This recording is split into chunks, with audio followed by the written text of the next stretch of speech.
Anda kembali bersama kami di Sapa Indonesia Malam, Saudara. Dalam persidangan hari ini, giliran Richard Eliezer, Ricky Rizal, dan Kuat Ma'ruf yang bersaksi untuk terdakwa Ferdi Sambo dan Putri Chandrawati. Saling bantah pernyataan antara Eliezer, Sambo, dan Putri kembali terjadi. Bahkan terlihat dari sejumlah gestur para terdakwa. Dalam sidang di Pengadilan Negeri Jakarta Selatan hari ini, Richard Eliezer jadi saksi pertama yang memberikan keterangan di depan majelis hakim. Eliezer kembali ditanya hakim mulai dari kejadian di Magelang hingga detik-detik penembakan di rumah dinas Ferdi Sambo di Duren 3 Jakarta 8 Juli lalu. Saat penasehat hukum terdakwa Ferdi Sambo mencecar Eliezer yang ada di kursi saksi soal kebohongannya saat diperiksa penyidik, Eliezer pun kemudian menjawab sambil tersenyum, mempertanyakan kemana saja pengacara-pengacara Putri itu. Saksi mengatakan bahwa tanggal 8 Ibu PC segar-segar saja dan sehat-sehat saja. Keterangan di dalam BAP bukan hanya satu itu yang mau saya tanyakan. Tapi di BAP tanggal 7 September 15, bahkan tanggal 8, Richard melihat Ibu turun tangga dengan dipapah oleh Susi. Tapi di dalam sidang hari ini, Richard menyatakan Ibu PC sehat-sehat, segar-segar saja.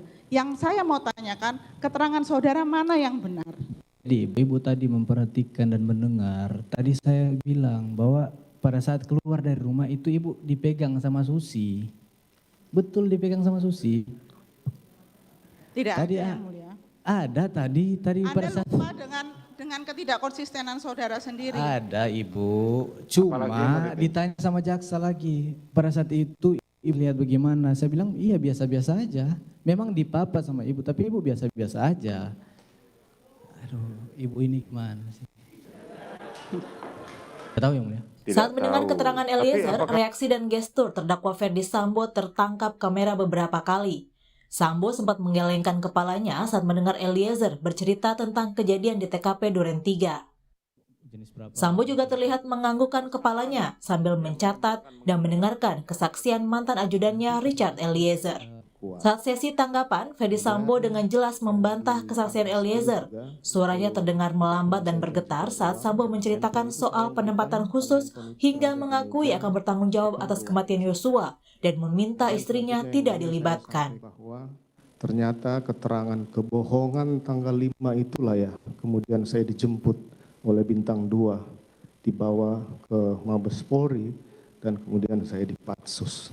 Saya tidak pernah tahu keterangan tanggal 6, tanggal 8. Tanggal 8 lah setelah istri saya diancam akan ditersangkakan, saya sampaikan semuanya.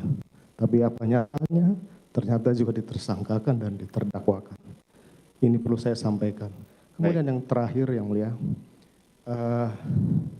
kalaulah saksi menyampaikan bahwa saya minta menghajar kemudian saksi melakukan atau menerjemahkan itu perintah penembakan dari saya akan bertanggung jawab. Tapi kita berdua yang bertanggung jawab. Kuat, Ricky, istri saya jangan kau libatkan. Saya akan bertanggung jawab terhadap bukan. Sementara itu, istri Ferdi Sambo yang juga duduk sebagai terdakwa pembunuhan berencana Brigadir Yosua terlihat mencatat sejumlah poin sambil mendengarkan kesaksian Eliezer. Ada yang berbeda dari penampilan Putri hari ini jika dibandingkan dengan penampilannya kemarin saat menjadi saksi untuk Eliezer, Kuat, dan Ricky. Kemarin Putri berpakaian serba hitam, rambutnya terurai dan wajahnya terlihat polos tanpa polesan makeup. Hari ini Putri hadir dengan kemeja putih, celana hitam, serasi dengan sang suami Ferdi Sambo. Rambut Putri diikat dan di bagian matanya terlihat Putri sempat memakai make-up. Saat memberikan tanggapan terhadap saksian Eliezer, Putri juga menegaskan bahwa dirinya tak tahu soal rencana penembakan dan kehadirannya di Duren 3 saat peristiwa penembakan karena ingin isolasi mandiri. Di dalam mobil pada saat isolasi dan saya tidak pernah mengajak Dek Richard untuk pergi isolasi ke 46. Pada saat di 46, kamar saya tertutup karena saya pada 46 berganti baju.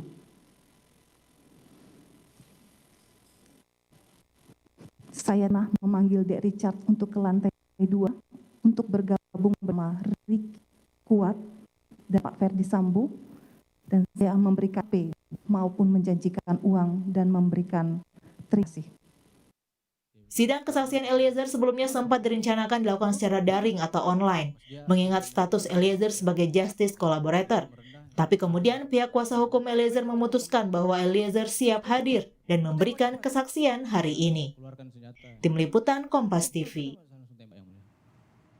Saudara, apa arti ekspresi dan gestur Sambo dan Putri saat mendengar kesaksian di sidang hari ini? Kita langsung bahas bersama dengan Monika Kumalasari, pakar gestur dan mikroekspresi. Bu Monika, selamat malam. Halo, selamat malam Mbak Livi. Bu Monika, saya mau ke Sambo dulu. Ini beberapa kali terlihat Sambo ini mencatat sambil kepalanya geleng-geleng, mengangguk-ngangguk. Ini secara harfiah dia membenarkan atau justru membantah keterangan Eliezer, Bu Monika? Nah, kita tidak tahu spesifik ketika dia menggeleng dan kemudian mengangguk ya, itu pada bagian mana ya, sehingga ketika seseorang itu dengan movement yang menggeleng itu bisa berarti bahwa apa yang kamu katakan itu memang tidak benar. Tetapi juga geleng-geleng kepala bisa berasumsi juga bahwa betapa beraninya seorang Eliezer untuk menyampaikan informasi ini, dan bahkan menggeleng juga bisa berarti bahwa berani untuk bertemu dari ditawarkan untuk daring pun juga akhirnya Eliezer memilih untuk bertemu secara langsung di persidangan. Jadi itu multitafsir ya Bu Monika, ekspresi dan gestur multitafsir. Itu? Oke. Betul. Kalau tadi saat memberikan keterangan tanggapan, Sambo kan juga sempat berubah intonasi suaranya, agak bergetar, juga bilang siap bertanggung jawab, wajahnya kelihatan jelas tanpa masker melihat ke arah Eliezer. Itu kira-kira artinya betulkah ya betul-betul siap bertanggung jawab atau justru sebaliknya? Ya. Jadi di dalam beberapa kesempatan ini saya mengamati bahwa suara dari Ferdy Sambo ini ada softer dan kemudian lower, terus kemudian juga suaranya ini bergetar gitu ya. Nah, ini boleh diartikan, jadi kalau dalam teorinya mengatakan ketika suara itu softer, lower dan bahkan bergetar, dikatakan bahwa it may reflect lie. Jadi kemungkinan orang tersebut berbohong. Ya, tinggal untuk diadu aja dengan fakta yang lain-lain ya. Nah, tetapi voice-nya softer itu kalau menandakan sedih itu juga menjadi softer dan lebih rendah gitu ya, suaranya menjadi lower. Tetapi ya mungkin sedihnya adalah karena Eliezer ini begitu berani untuk mengungkapkan, sehingga sedih itu triggernya adalah karena kehilangan sesuatu ya. Artinya dengan keberanian Eliezer ini maka ada sesuatu yang hilang dari yang sesuatu itu tadinya sudah di-expect oleh Ferdy Sambo begitu. Kalau soal Putri, Bu Monika, kan kalau Bu Putri itu kemarin terlihat, mohon maaf, tidak bermake up, polos sekali mukanya, ekspresinya sangat terlihat tertekan begitu, nada suaranya terlihat rendah. Bagaimana dengan Putri yang hari ini kelihatannya moodnya jauh lebih baik, kita bisa lihat agak sedikit dandan, rambutnya ditata, diikat begitu. Kira-kira ini menandakan satu perubahan seperti apa, Bu Monika?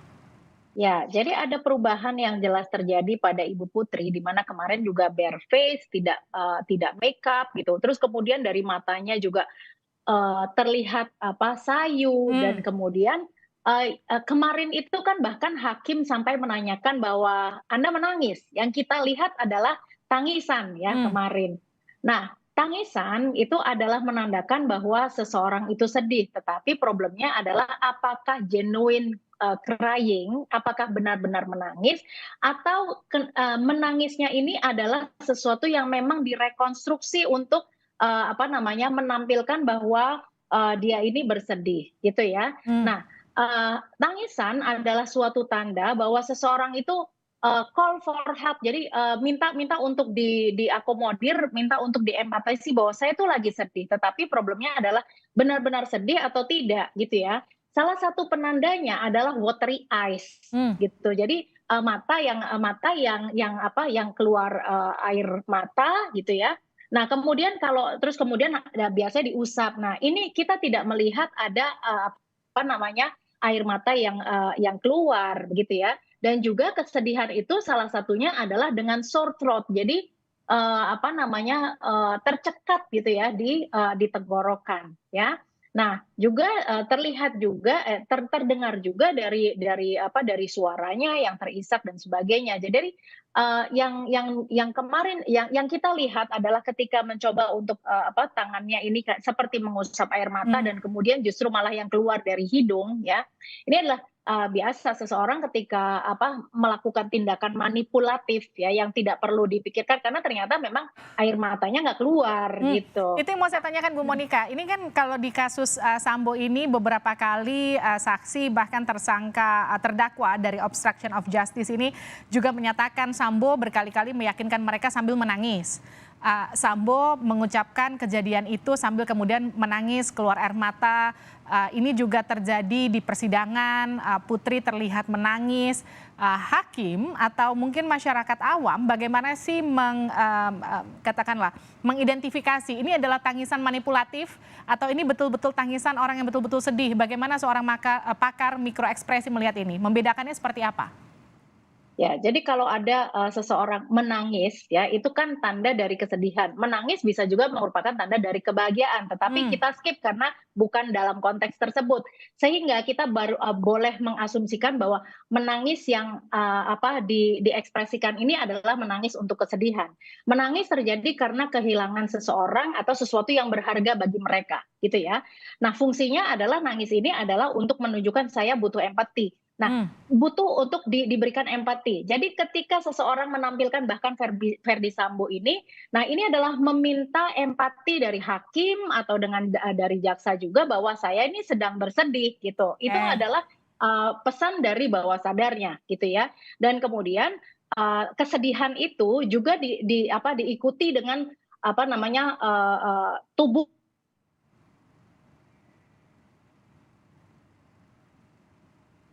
Bu Monika? Kita bisa betulkan sambungan dengan Bu Monika? Nampaknya terkendala teknis dengan Bu Monika Kumalasari. Kita cukupi dialognya dengan Monika Kumalasari, pakar gestur dan juga mikroekspresi.